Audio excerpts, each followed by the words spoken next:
Hey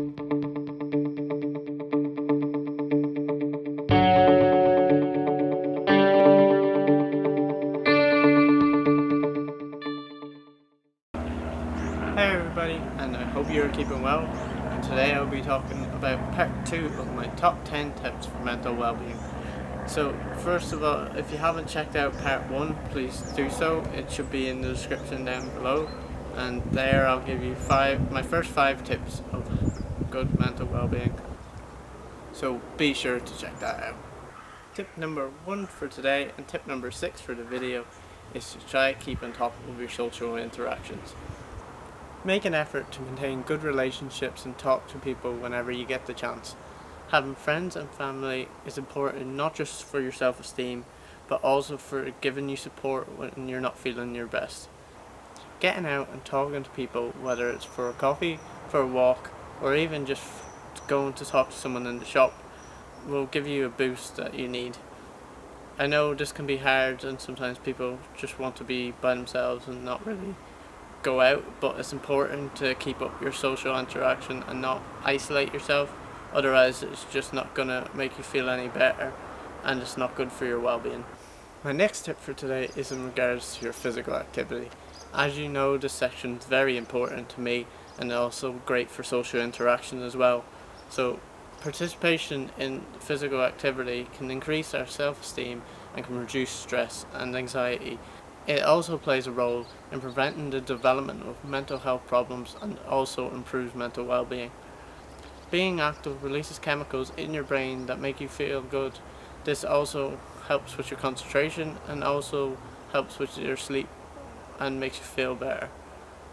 The guidelines suggest that 150 minutes of moderate intensity exercise, or you could do 75 minutes of vigorous exercise.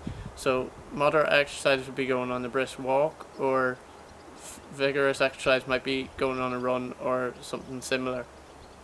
So you can do a combination of both. It doesn't need to be thing. I think the vigorous exercise counts as double. So say if you go on a 10-minute run, then that could be 20 minutes of your moderate exercise. The most important thing is actually just to get out and just get out for a walk or for a run. It doesn't really matter what you do, if you're walking the dogs, if you're going on a run, or if you're playing some sport, but as long as you're getting out and exercising, that's probably the most important thing. My phone also tracks my physical activity like it did with my sleep. So if I went to a hockey session on a Wednesday, then it would probably say that I nearly had enough physical activity for the week. Or if I also went out gardening or cutting the grass or something, it would bring my activity level up.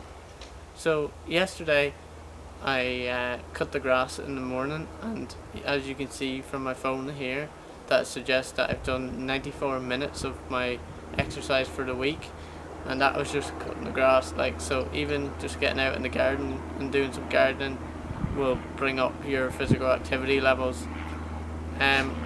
Little and often seems to be the best, I think, but everybody works differently. So if you just get out and enjoy yourself, it will make the experience a lot easier and a lot easier to hit your goals. So tip number 3 and number 8 for this video is to take time out for yourself and also to relax. So everybody has different ways into relaxing. So whether this is going to the pub for a pint with your friends, or if it's reading a book, or if it's maybe doing some yoga, everybody will do something different. So me myself, I enjoy playing video games in my spare time, mainly FIFA or Call of Duty. I also like to do some Sudokus, so I like to challenge myself a bit more. So I went to a counsellor a few months ago, and she recommended that you try to do something that you enjoy, so something that pleasures you, and something that challenges you as well. So I feel that doing a Sudoku gives me a good challenge. It gives me something to keep my brain going. Yeah, so something that pleasures me is maybe going out to the beach on a warm day like today, or maybe also just going out for a meal or something with my girlfriend. Obviously it's a bit hard now with COVID, but it's slowly opening back up. But I don't think we'll be able to do indoor dining much at the minute, so I'll have to wait till that opens up a bit more.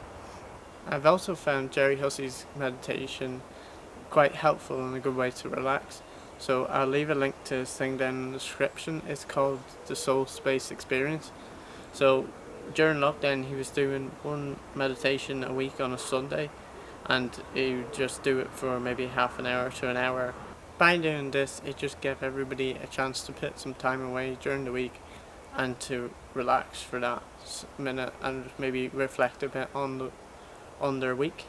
So you don't have to do this at the exact time on the Sunday. You could have done it any time on the week because it's on the Instagram. So you can go click on them now anyway, and you can see if they're any good to you. By setting time out for yourself, it will allow you to reduce your stress levels and also boost your self-esteem and give you time to relax. So if we don't do things that we enjoy, then we'll become very irritable, and also we might become a bit unhappy. Tip number 4 for today, and tip number 9 overall, is to get help if you need it. So one of the most important ways to keep yourself mentally healthy is to recognize when you're not feeling your best, and also to know when to ask for help. There's no shame in asking for help. If you feel like you need the support when you're feeling low or when you're feeling stressed, then somebody will be there for you. Everyone goes through patches when you don't feel as good as you should, or when you aren't at your best. But you can try speaking to some family or friends, or speaking to whoever you think will help. And if it's really getting on top of you, then maybe go think about talking to your GP or to a counsellor. So me personally, I completed an Aware course. There is on the internet, and I'll send a link to it in the description down below. So during this course, you complete 8 modules over. You can do it. You're meant to do it over the 8 weeks, I think, but it's there for a year. But you have a supporter there, and they chat to you and give you a review every week. So every week you'll get one.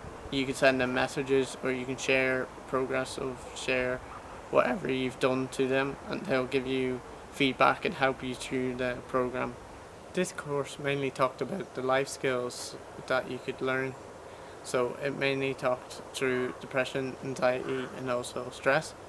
So I enjoyed this program as it gave me an understanding of what I have been experiencing, and also gave me some ways in which I can deal with. Last thing about this course is that throughout the modules, it gave examples of other people going through the program, so you were able to pick up on what they were saying and also maybe incorporate it into your own answers and stuff.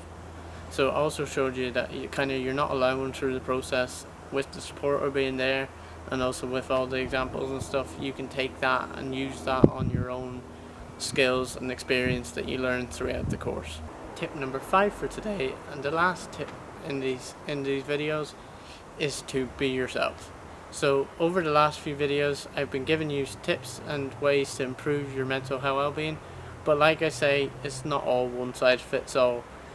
Everyone has different things going on, and it might be hard to do some of the things that I've mentioned throughout these 2 videos. You have to find out what's comfortable for you and what works for yourself. So you might want to improve in some areas. For example, you might be able to want to get more physical activity, you might be able to want to eat more, you might be able to want to take a better uptake in your vitamins and minerals. But you might be able to take on something from this video that will be able to be helpful for you. If you would like to get more information on any of the areas, if you want to leave a comment below, and then I will try to pick up some of the comments and also try to give you some help on that areas if you need more information. So I think I'm going to leave it there for the video today. I'd like to thank you all for watching, and don't forget to like and subscribe, and I'll catch you on the next video. Bye!